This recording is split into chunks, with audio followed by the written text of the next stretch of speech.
മലയോര പ്രദേശങ്ങളിലുള്ള ഇടവിളയായി കൃഷി ചെയ്യാൻ പറ്റുന്ന ഒന്നാണ് ജാതിക്ക അല്ലെങ്കിൽ ജാതി കൃഷി.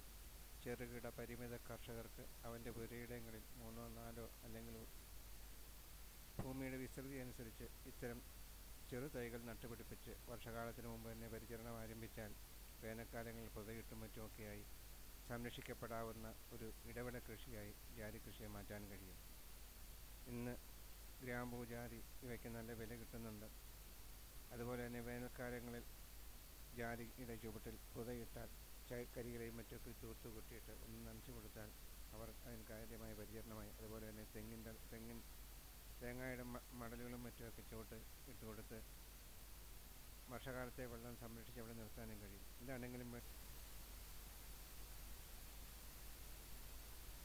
വേനൽക്കാലങ്ങളിൽ കായും പൂവും ഉണ്ടാകുന്ന കാലം വേനൽക്കാലത്തോടടുത്താണ്. അതുപോലെ തന്നെ കായ്കൾ രൂപപ്പെടുമ്പോൾ ഡിസംബർ മാസം കഴിയും. ജനുവരി, ഫെബ്രുവരി മാസങ്ങളിൽ കായ് രൂപപ്പെട്ട് കഴിഞ്ഞു. വെള്ളം വളരെയേറെ അത്യാവശ്യമാണ് കായ്ഫലമുള്ള ജാതി തൈകൾക്ക്. അവിടെ നനച്ചു കൊടുക്കുന്നത് കൊണ്ട് കായ്ഫലം വർദ്ധിപ്പിക്കാനും അതുപോലെ തന്നെ അവ പൊഴിഞ്ഞു പോകാതെ നിലനിൽക്കാനും ഇടയാകും. കൃഷിയുടെ ഏറ്റവും മെച്ചമായ അല്ലെങ്കിൽ ഏറ്റവും പ്രധാനപ്പെട്ട ഒരു കാര്യമാണ് ഇടയ്ക്കുള്ള വളമിടലും അതുപോലെ തന്നെ വർഷകാലങ്ങളിൽ നനച്ചു കൊടുക്കലും. പാകമായ കായ്കൾ പറിച്ചെടുത്തോ താഴെ വീഴുന്നത് പെറുക്കിയോ ഒക്കെയായിട്ട് നമുക്ക് തന്നെ സൂക്ഷിക്കാനും കഴിയും. നല്ല ഗുണമുള്ള ജാതി തൈകൾ നമ്മുടെ നാട്ടിലുണ്ട്. അതുകൂടാണ്ട് നാടൻ തൈകൾ നമുക്കിന്ന് ലഭ്യമാണ്.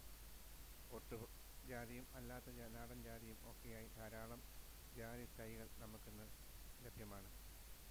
ചെറുകിട പരിമിത കർഷകർക്ക് അവൻ്റെ ഇടവിളയായി തൻ്റെ കൃഷിയിടങ്ങളിൽ കൃഷി ചെയ്യാൻ കഴിയുന്ന ജാതി തൈകൾ ധാരാളമുണ്ട്, അല്ലെങ്കിൽ അത്തരം ഇനങ്ങൾ ധാരാളമുണ്ട്. ഇവയെ വികസിപ്പിച്ചെടുക്കാൻ നമുക്ക് കഴിയും. തദ്ദേശീയമായ ഈ സസ്യങ്ങളെ അല്ലെങ്കിൽ ഈ ജാതിയെ നമുക്ക് പ്രോത്സാഹിപ്പിക്കേണ്ടതുണ്ട്.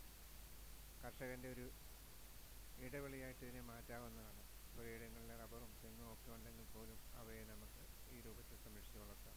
വേനൽക്കാലങ്ങളിൽ പുതയിട്ട് അതിൻ്റെ ചുവട് ഉണങ്ങിപ്പോകാൻ സംരക്ഷിക്കാം. മണ്ണിൻ്റെ ഈർപ്പം നിലനിർത്തലാണ് ഏറ്റവും പ്രധാന കാര്യം. അങ്ങനെ ചെയ്തെങ്കിൽ മാത്രമേ ജാതി കൃഷി ആദായകരമാകുകയുള്ളൂ, ജാതി ഫലങ്ങൾ രക്ഷപ്പെടുകയുള്ളൂ.